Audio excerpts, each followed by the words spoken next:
Our channel वैदिक काल से जुड़े हुए top one liner question answer आप लोगों के लिए लेकर आए हैं। वीडियो आपके कॉम्पिटिटिव एग्जाम के लिए इंपॉर्टेंट है, तो वीडियो को लास्ट तक जरूर देखें। आर्य शब्द का क्या अर्थ है? आपको सीधा क्वेश्चन आता है कि आर्य शब्द का क्या अर्थ है, तो आर्य का मतलब है श्रेष्ठ वंश का। क्लासिकली संस्कृत में आर्य शब्द का क्या अर्थ है? तो आर्य शब्द का अर्थ है एक उत्तम व्यक्ति। सबसे पुराना वेद कौन सा है? तो ऋग्वेद आपका सबसे पुराना वेद है। 4 वेद है, ऋग्वेद, यजुर्वेद, सामवेद, अथर्ववेद। त्रयी नाम है। त्रयी किन 3 वेदों को कहते हैं? तो त्रयी 3 वेदों को कहते हैं। इसमें ऋग्वेद, यजुर्वेद, सामवेद। ध्यान रखना, इसमें अथर्ववेद को इंक्लूड नहीं किया गया। वैदिक ग्रंथ जिसमें वर्ण का सबसे पहले उल्लेख मिलता है, तो वर्ण का सबसे पहले उल्लेख मिलता है ऋग्वेद में। वर्ण व्यवस्था से संबंधित पुरुष सूक्त मूलतः पाया जाता है, तो पुरुष सूक्त का उल्लेख मिलता है ऋग्वेद में। इसके बाद आप लोग जानते हैं हमारे 4 वेद हैं, ऋग्वेद, यजुर्वेद, सामवेद, अथर्ववेद। तो अथर्ववेद में तंत्र मंत्र और वशीकरण के बारे में लिखा गया है। सामवेद में संगीत के बारे में लिखा गया है। यजुर्वेद में स्त्रोत और कर्म कांड के बारे में, मृत्यु के बाद क्या कर्म कांड होने चाहिए। और ऋग्वेद में स्त्रोत और प्रार्थनाओं के बारे में लिखा गया है। ऋग्वेद ऋचाओं का समूह भी है।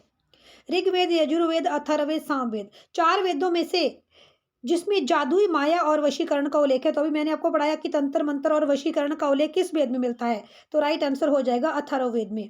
ऋग्वेद में कितनी ऋचाएं हैं? तो ऋग्वेद में 1028 ऋचाएं हैं। ऋग्वेद में ऋचाएं और प्रार्थनाएं हैं। तो ऋग्वेद में कितनी ऋचाएं हैं? 1028। ऋग्वेद में कितने मंडल हैं? तो ऋग्वेद में 10 मंडल हैं। अब कुछ एक ब्राह्मण हैं जो बहुत फेमस हैं। तो ऋग्वेद में ऐत्रेय ब्राह्मण का उल्लेख मिलता है। सामवेद में पंचबीश ब्राह्मण का उल्लेख मिलता है। अथर्ववेद में गोपथ ब्राह्मण का उल्लेख मिलता है। और यजुर्वेद में शतपथ ब्राह्मण का उल्लेख मिलता है। ये शतपथ ब्राह्मण बहुत इंपॉर्टेंट है, पेपर में क्वेश्चन आता है कि कौन से वेद में शतपथ ब्राह्मण का उल्लेख मिलता है, तो राइट आंसर आ जाएगा यजुर्वेद। ऋग्वेद का वह कौन सा मंडल है जो सोम को समर्पित है? तो ऋग्वेद का 9वां मंडल जो है वो सोम को समर्पित है।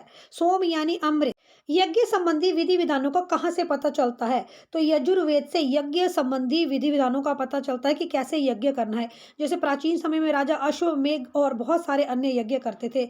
यजुर्वेद, सामवेद, अथर्ववेद में वह कौन सा वेद है जिसका संकलन ऋग्वेद पर आधारित है? तो सामवेद का संकलन ऋग्वेद के आधार पर किया गया है। सामवेद आपका संगीत से जुड़ा हुआ वेद है।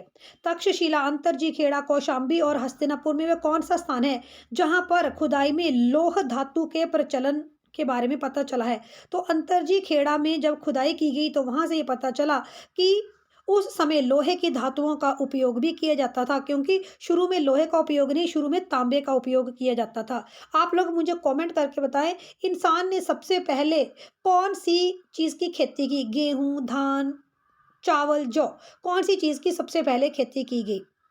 Please show support, like, share, subscribe to more videos. Thanks for watching.